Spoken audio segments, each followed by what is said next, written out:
The date is April 21. This is the news on PBCJ. I am Simone Absalom. Jamaica could be on the brink of a community spread of COVID-19. That from Prime Minister Andrew Holness at a virtual press conference at Jamaica House on Monday. As of Tuesday morning, the country has recorded 223 cases of the virus. Marlon Samuels reports.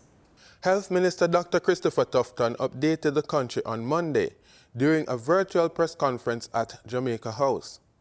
As of this afternoon, the number of confirmed COVID-19 cases has risen to 223.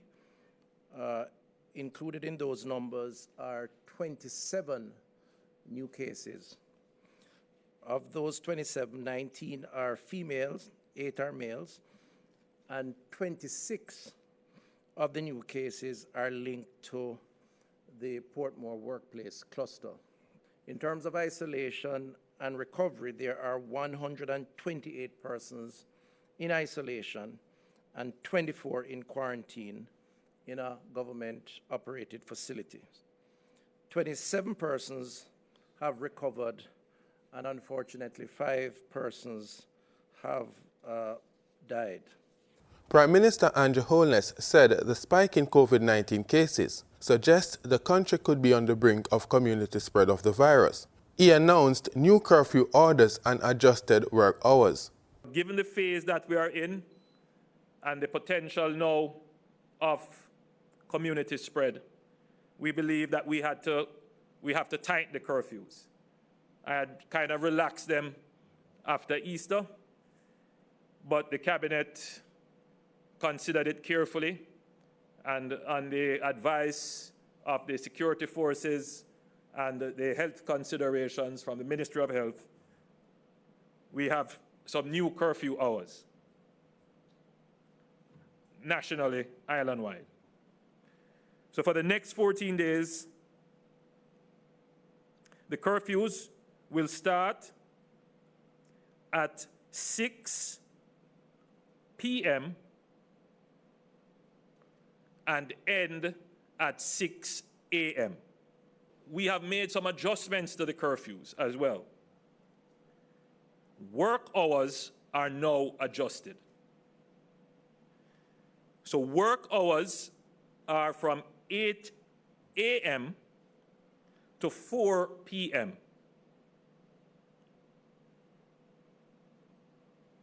So curfews are from 6 a.m. to 6 p.m., 8 a.m. to 4 p.m. It means that you have what is called travel time. So travel time is from 6 a.m. to 8 a.m. and from 4 p.m. to 6 p.m. This measure applies to supermarkets. The supermarkets, however, should close at 5 p.m. The pharmacies should close at 5 p.m. Another adjustment, the government has given a mandatory order for the wearing of masks in public spaces. The wearing of masks is now mandatory in all public places, and that would include passenger vehicles.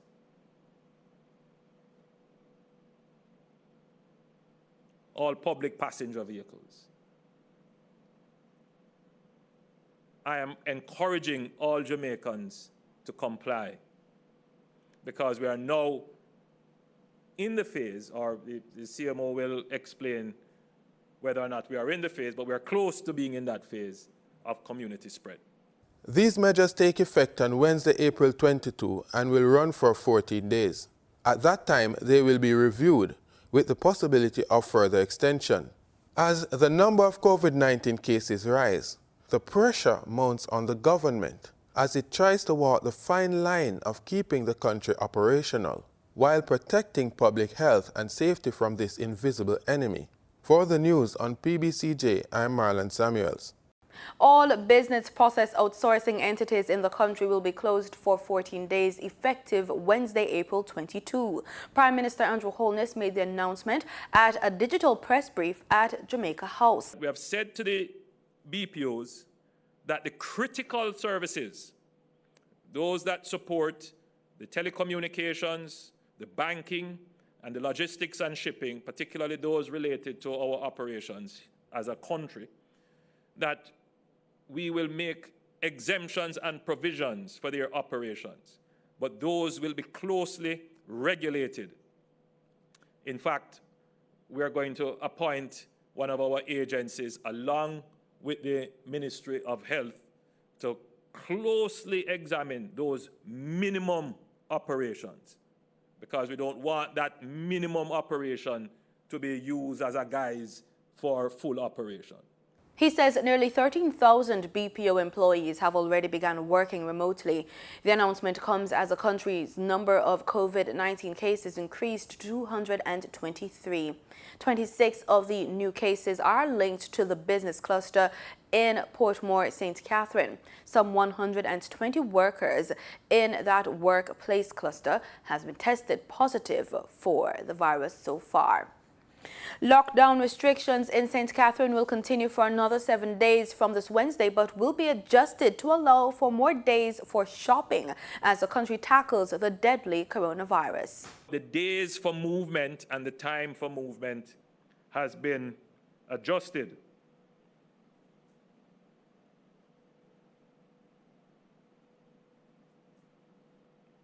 On Wednesday, so tomorrow, the existing order for St. Catherine will expire. These new measures will take effect on Wednesday. So on Wednesday will be what we call a shopping day. And residents in St. Catherine will be able to move about on the hours of the national curfew. So they will be able to move about from 6 a.m. to 6 p.m. However, the establishments that are permitted to open, which continues from the existing orders, they will open from 8 a.m. to 4 p.m. The Southeast Regional Health Authority, SERHA, has received over 1,000 N95 masks from Caribbean Cement Company during an official handover on Friday, April 17 at the National Chest Hospital. These masks will significantly help to ensure that the frontline workers within the region are fully protected in the fight against COVID-19. Ms. Maureen Golding, Regional Director of SERHA, expressed sincerest appreciation to the Caribbean Cement Company Limited on behalf of the board and management for the timely donation. 62 Jamaicans are slated to land on our shores on Tuesday, having been deported from the United States. The American Embassy in Kingston last week said the approximately 62 Jamaicans scheduled to be deported today will have been tested for COVID-19 in keeping with the standards of the U.S. Immigration and Customs Enforcement as it pertains to the health, safety and well-being of detainees. Prime Minister Andrew Holness announced last Tuesday that when the deportees arrived, they would be quarantined, tested for the coronavirus and monitored before being released into the general population. Retired chemist Professor Emerita Gupta is now the 6th person on the island to have died from complications related to COVID-19. Chief Medical Officer Dr. Jacqueline Bessesso McKenzie confirmed the passing of the retired chemist at Monday's digital press briefing. I can confirm the death of the university lecturer, and it's with a deep sense of my own, sympathies, both to the family that I know personally, and, for Professor who taught me when I was in university. It is really very with great sorrow that we see, we note his passing. And my condolences to the family, to the entire university fraternity, who I know have suffered a great loss. Minister of Health and Wellness Dr. Christopher Tufton tweeted his sympathies to the family of the professor. The retired professor, who joined the UWI in 1974, a distinguished researcher in physical chemistry, was well respected in his field. Das Gupta's reputation for considerable research was of high quality, and only 6 years after joining the university, he was appointed the first professor of inorganic chemistry. He received a plethora of prestigious awards, including the Order of Distinction in the rank of Commander from the Government of Jamaica. The University of Technology Jamaica has announced several fee payment measures to ease the burden on students during the COVID-19 crisis. UTECH says among the announcement, the facility fee for $8,000, which was charged for semester 2, 2019-2020 on accounts with outstanding balances, has been removed. To see the other payment restructuring, the public is being advised to visit the campus website at www.utech.edu.jm. Finance Minister Dr. Nigel Clark says the government notes the unprecedented collapse in world oil markets on Tuesday, where prices collapsed more than 99% before going negative. In a release, Dr. Clark says over the past few weeks, a small team from the Ministry of Finance and the Public Service has been working with island bankers and multilateral partners on the possibility of hedging Jamaica's future oil supplies. The team has been supplied with daily prices of hedging instruments, which, needless to say, reflect the significant uncertainty. The minister says Monday's dramatic fall in price, where oil traded at $1 per barrel before moving into negative territory as global storage capacity is exhausted, is another reminder of the profound uncertainty in the world at this time. He has tasked the Bank of Jamaica to work with a team at the Finance Ministry to continue to review hedging options and prices and to advise the government on next steps in a way to minimize or maximize returns on taxpayer dollars. We now go to our business report with Gabrielle Thompson. In Tuesday's trading session, the JSE Combined Index declined by 1,543 points to close at under 400,000 units. Overall market activity resulted from trading in 81 stocks, of which 29 advanced, 41 declined, and 11 traded firm. The Junior Market Index declined by 26 points to close at under 3,000 units. Stocks advanced for 138 Student Living Variable Preference, Access Financial Services, and Caribbean Assurance Brokers Limited. Stocks declined for 138 Student Living Jamaica, Emerita Investments Limited, and Berger Paints Jamaica. Trading firm were 1834 Investments, Cargo Handlers Limited, and Caribbean Cream Limited. QWI Investments Limited was the volume leader with 25.4 million units, followed by Wigton Wind Farm Limited ordinary shares with 2.4 million units, and Trans Jamaican Highway Limited with over 1 million units. Now for the foreign exchange. The US dollar on Monday, April 20 ended trading at $140.16. The Canadian dollar sold for an average $104.52. The pound sterling traded for $173.84, and the euro ended trading at $153.64. U.S. oil futures continued to trade in negative territory on Tuesday after closing down nearly $40 on Monday in the first ever sub-zero dive as concerns grew the United States will run out of storage for a glut caused by the coronavirus lockdown. Brent crude futures fell $5.25 to $20.32 a barrel. West Texas Intermediate crude fell $7 to $30.63 a barrel. And that's it for the business report on PBCJ. I'm Gabrielle Thompson. In regional news, the Bahamas now has 64 confirmed COVID-19 cases. Bahamas Tonight's Keisha Adderley tells us more. 4 additional cases of COVID-19 have been confirmed, bringing the country's total count to 64. 55 cases are recorded in New Providence, 7 in Grand Bahama, 1 in Bimini, and 1 in Cat Key.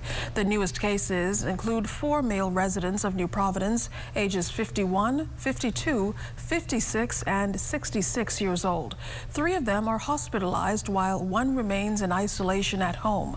The Ministry of Health's latest dashboard also confirms 651 individuals are in quarantine, 11 are marked recovered, and the death toll remains at 9. Health officials report that 247 persons have completely recovered and completed the 14 days of quarantine and released. The wearing of masks is a strong recommendation from the World Health Organization to help combat COVID-19. However, not everyone may be able to afford them. In Trinidad and Tobago, one company distributed free masks on Monday. TTT News' Charlene Lewis tells us more. Hundreds of motorists driving along Chin Chin Road in Cunupia received free cloth masks on Saturday. All they had to do was pull up to Roro importers and collect, of course, maintaining social distance and moving apace. Only 2.